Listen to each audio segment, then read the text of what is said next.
Well, welcome. How many, since it's early in the morning, I'll do a few questions. How many new to corporate venturing, 12 months or less? That's great. How many new to the conference and its previous editions? That's great. So not only new folks attending, but folks who have been in the business seem to be attending. This is great. Christina and Jim have done a fabulous job. They've taken what was a great franchise and have sort of expanded it, as they said, broke the 450 mark. Maybe a little bit more, but we're not telling the hotel apparently. So just don't tell that. But it's a great start to a new effort by Jim and Christina getting together. So I'm really pleased that all of you are here. One last question. Who were there last time in Newport Beach? Okay, that means I can reuse my jokes. It's not that many people.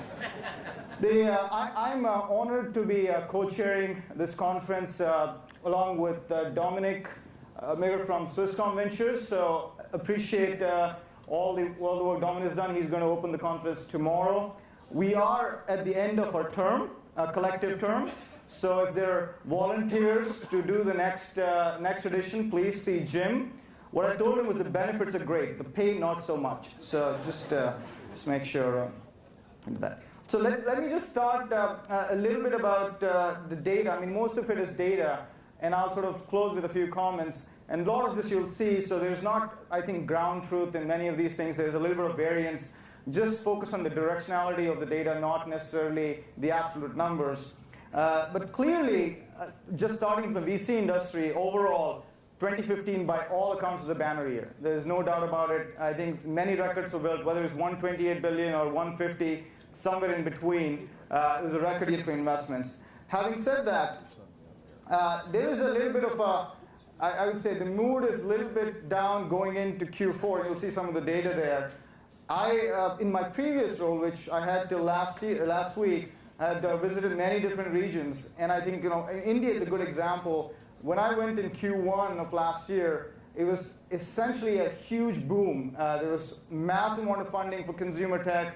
Everybody was trying to replicate what happened in the US. I went again Q4, and then you see that everybody's hesitant to even do Series B rounds there. So clearly, in some of the regions, there's some overfunding, all of that, but we hope that all those blows away, everybody gets back to rationality. But 2015 was a great year for everybody. Now, again, same thing happened with CBCs.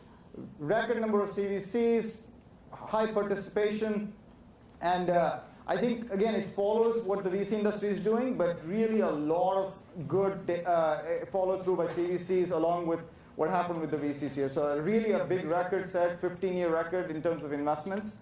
And following that, who are doing these deals in the corporate venture capital? So I think the top 10 are still making up a quarter of it. And I think that it speaks to the importance of this event that of the top 3 that you see there, Intel, Google, and Qualcomm, 2 of the leads of the group are actually attending. So we have Wendell here on this side attending for first time. Hopefully he'll be a regular here. And then Quinley, I can see someone in the back from Qualcomm is here. So you can see that this is a great event. You have folks who have done this before, who are here. Please meet with them, and hopefully many of you will be on this chart, and this chart won't be this lopsided going forward. I think we want to see more participation, and I think if we can help you get deals done, this is the forum to do it. And where are we investing? I think I had similar charts last year. I think the directionality is the same. Corporate VCs increasingly are investing in the early stage. There was a little bit of a slowdown in Q1, but again, I think Q4 seems to be back on track. A lot of early stage investing, and that shows sort of the maturity of the corporate venture capital groups. When we started investing, or when I started investing at Qualcomm, we were primarily Series B, Series C, and longer. But by the time we matured in 10 years, we were doing seed deals, Series A deals. And so I think as the CVCs mature, definitely that is happening. That's great to know, which means you're at an equal footing with VCs at that time. No more strategic dumb rounds for corporate VCs. On the dollar side, I think Jim mentioned the rise of China, and I think what you see in the late stage, that's reflected by essentially a huge amount of influx of capital by Chinese CBCs at the later stages. So that was somewhat new in the last 18 months. We'll see if it continues given some of the macro conditions in China, but I think the Chinese CBCs are here to stay. There's a lot of capital they have that they can deploy, and they really want to influence venture capital across the globe. So we'll see, I think, that continue. Again, we mentioned the strong deal volume. This is more data on sort of all-time high. Again, you can see the dip in Q4, and I think we'll see how Q1 turns out for 2016. But clearly, all-time highs, all records were set. It is sort of all good news as long as folks can see exits coming up. And then, relation to overall VC activity, again, it follows the VC. So you can see when the VC activity drops, it's correspondingly some of the CDC activity also drops. Hopefully, at some point, we'll break it. And even if VCs are not investing, I think corporate venture capital can step up in areas, whether it's clean tech, maybe it's back again, or areas where I think VCs would traditionally shy away from. I think CBCs can be stepping up. I think we're seeing definitely the Chinese CBCs doing that. And again, writing big checks and more deals. So we already talked about so many new corporate venture capital groups in this room. So 85 new ones started just in 2015, and I think that data might be underreported, understated, there may be more, but again, it speaks to the consistent growth in new CVC units being formed for many, many years. And I think hopefully this continues. 7-Eleven getting into the game, I don't know who's next, but hopefully all of this will continue. And this year we've marked the first time CVCs broke the quarter percent, 25% mark. So of all the deals being done, CVCs are part of 25% of the deals. That's actually a fairly significant number, and I think this also counts on sort of the VCs recognizing that CVCs are here to stay. It's not like the last time this happened. It's consistently not only committing capital, adding value. I know we have maybe a couple of VC representative here who have sent. I know I saw Jamie from Indreessen, so great partners for corporate VCs, and I think more and more of them are making an outreach to CVCs, and hopefully this trend continues. Just a snapshot of the big deals. You can see a lot of them, whether it's DD Quad or they have the Chinese CVCs there, but a lot of big deals where CVCs were involved. I don't know, so it's either from at least 10 to 30% of the round taken by CVCs in this large round. So I think that's sort of, again, a testament to CVC power is here to stay. All the data is great, but this question always comes up, and I had something to say last year about this. I think it's great to see more CVCs coming up, but what I had said was don't use the current activity to justify investing, because if you try to invest at this time in a very aggressive manner, just have to be careful as to where you're investing. You don't want to be left with late stage high valuation as your first deal. And so this was a chart from last year, where I think there's 43 companies that had unicorn status, sort of billion, 1 billion more, and then 10 billion. And I think what happened in 2015 is that all those categories, whether it's the 1 billion category or the 10 billion category, doubled, more than doubled. And so clearly, this is not sustainable. I think we're already seeing markdowns in some of the high-profile companies.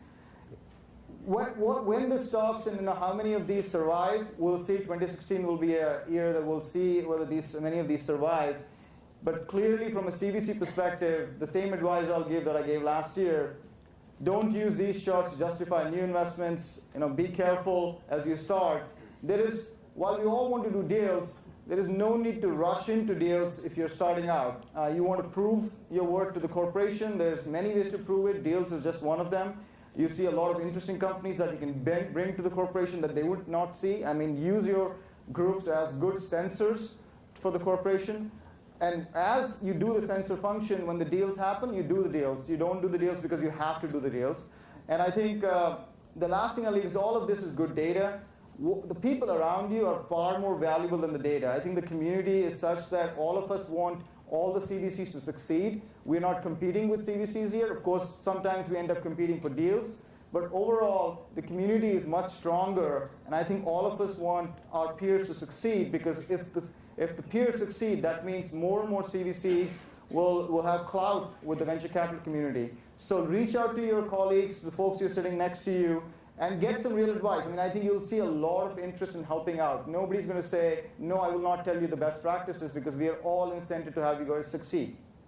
For me, having after 12 years at Qualcomm, I'm at Microsoft this week. Hopefully I'll bring some of the learnings I did at Qualcomm, Microsoft, and that's also great. As folks rotate from one unit to the other, not only are the folks, as Jim mentioned, the rising stars taking over new groups, but also the best practices from one CVC hopefully get to the next CVC. The mistakes we did early on won't get repeated, and I think that will make the whole community stronger.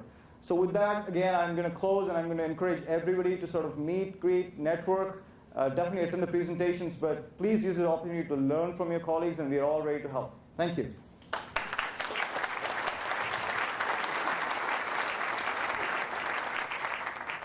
It is now my pleasure to introduce our next speaker. I hope Debbie is here. All right. Debbie Hopkins is the Chief Innovation Officer at Citi and the CEO of CBCs Ventures. She's founded and built CBCs Ventures. And really, I think the two biggest things I want to talk about are she's a local resident of Sonoma. I mean, I didn't know that. So this is her neighborhood. So if you have any tips you need when you're on your break, please get to Debbie. And then she's also a two-time honoree of the most powerful women in business by Fortune. So I think, again, a testament to the kind of folks who are attending this conference. Please learn from everybody. And with this, I welcome Debbie. Thank you. Thank you so much.